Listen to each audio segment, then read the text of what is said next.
ug kabantay mo kani adto. Last year pa lang, wa pay usa ka tuig mo pay pag usa ka tuig ni Bongbong Marcos. Ang unang gibuhat sa Congress nagpatagan og papel na People's Initiative.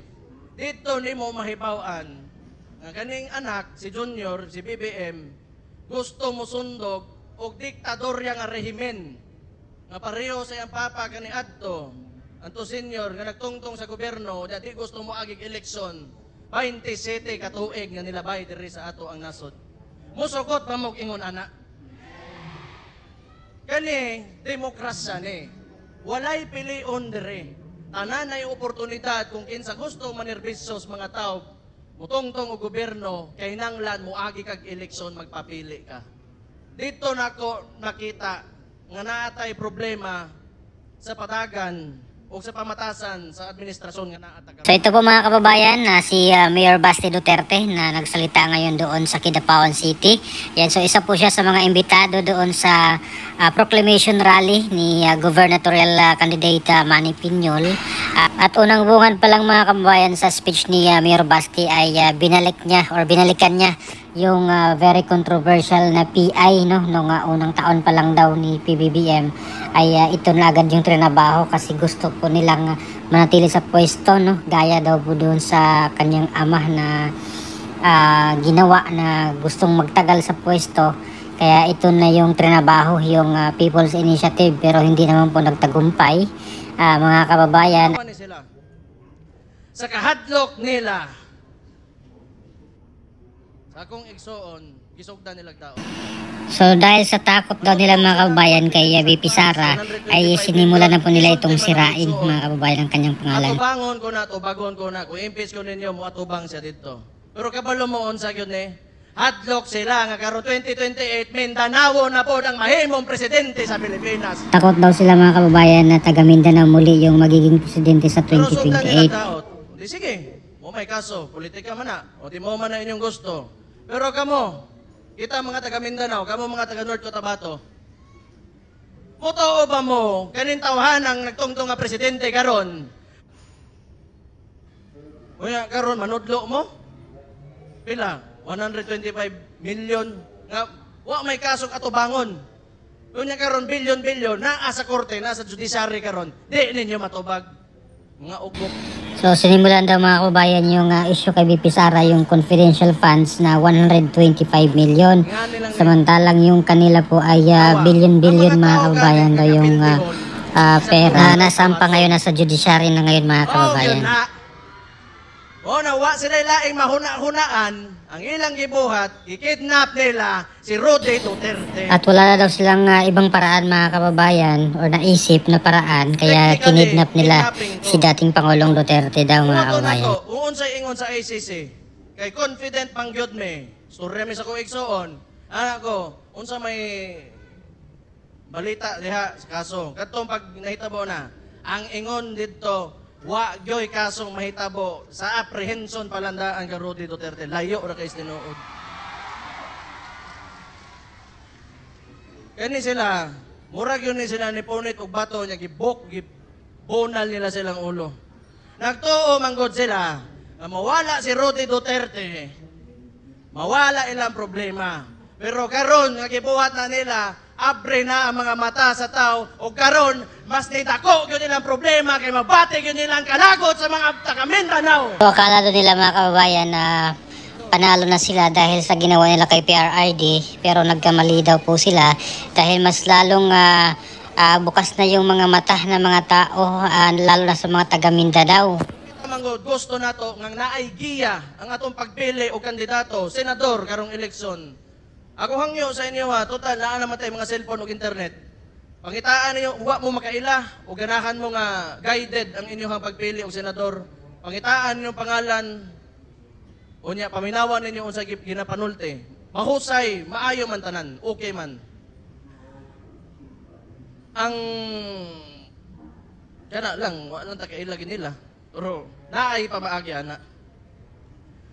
Pero ako hangyo ninyo para di na lang gid kung nalain gyud mo sa nahitabo kang Rudy Duterte, diretsohan ninyo boto tanan. Para So sabi ni Mayor Basti mga kababayan, kung naawa sila sa ginawa nila kay PRRD ay iboto nila lahat ng kandidato ng Team Duterte, ng PDP team mga kababayan. si Rode, ako ang papa. Tugay na Miss Davao. Tod karon, kaluoy Ginoo.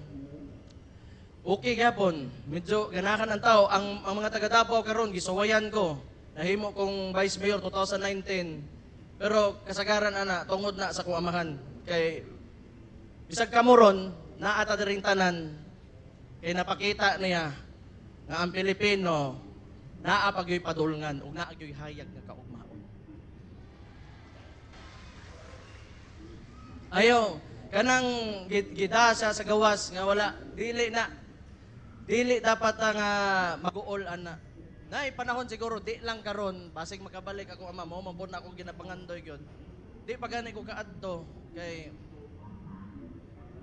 ang imo lang kong buhaton kay basig mula mo gawas ko og unsa mo tan-aw ko didto.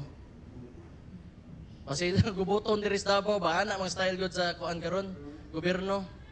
Salto kay ba? O sige lang okay raman. Lahuson ko na ng eleksyon, kasi makagawas ko, matanaw ko dito sa kuamahan. So kung sinubukan siya mga kababayan ng mga taga Davao at nagiging vice mayor siya at naging mayor din ng Davao, pero lahat ng ano talaga credit doon sa mga kababayan doon sa Davao ay dahil kay PRRD. Si PRRD daw po yung nag-umpisa na ayusin yung Davao, kaya sabi niya dahil po sa kanyang tatay yun. At hindi daw muna siya makaalis mga kababayan no, para bisitahin si PRRD sa The Hague kasi hindi niya maiwan muna yung Davao, lalo na ngayon ay parating na yung eleksyon. Saka na lang daw kasi nangangamba siya baka daw may manggulo sa Davao at wala siya. Kaya yun yung iniiwasan ni Mayor Basti mga kababayan. No? So sabi niya, bibisita na lang daw siya siguro pagkatapos ng eleksyon para makita niya rin yung kanyang father, mga kababayan, na si dating Pangulong Duterte. Tanaw ba nila, mausap nila ang una-una sa Pilipino, pinaagi lang sa ayuda?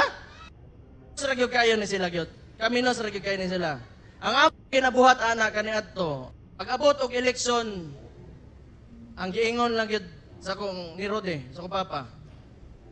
Waan ninyong kwarta, pero botoha ang kinsay nasa kasing-kasing ninyo. Ingano man pod, kana manggod, buwis na. So kitang tanan nga nagapanarbaho, mupalit og bisag unsa goods and commodities di as mga tindahan na ay resibo, nagabayad tag buwis. Body, our hopes and aspirations, not only for ourselves but for the future. Muabot yun ang... Pati yung mga congressman mga kababayan ay binira ni Mayor Basti Duterte, no? Lalo na po yung pamimigay ng ayuda. Kasi sabi niya ay parang minaliit nila yung mga Pilipino no, sa ayuda na akala ay mabilog nila na susuportahan sila. Pero sabi ni dating Pangulong Duterte na tanggapin yung mga ayuda pero wag iboto mga kababayan no. Iboto pa rin yung kung sino yung sa tingin nila ay makatulong sa kanila, hindi yung basta-basta kung sino lang nagbigay ng ayuda ay iboto na, hindi daw. Hindi ganun mga kababayan. Manudlo sila confidential funds 125 million nisulti man ako igsuon. Atubangon ko na, tubagon ko na, kung impeach ko ninyo mo atubang siya dito. Pero kabalo mo unsa gyud ni hadlock sila nga karon 2028 Mindanao na po ang mahimong presidente sa Pilipinas. Nakausap mga kababayan ni Mayor Basti daw si VP Sara Duterte at sabi sa kanya na handang-handa siya na harapin no, itong mga paratang sa kanya, itong mga sinasabi nilang confidential funds, itong impeachment. Handa po si VP Sara na sagutin ito sa tamang venue mga kababayan no. At sabi pa nga niya ay takot na takot sila na magiging presidente itong si VP Sara, or takot sila na ang magiging next na president ay manggaling sa Mindanao. Ayan, so yun po yung mga sinasabi ni Mayor Basti mga kababayan dito po sa Kidapawan City. At kayo mga kababayan, ano pong opinion nyo dito po sa mga statement ni Mayor Basti?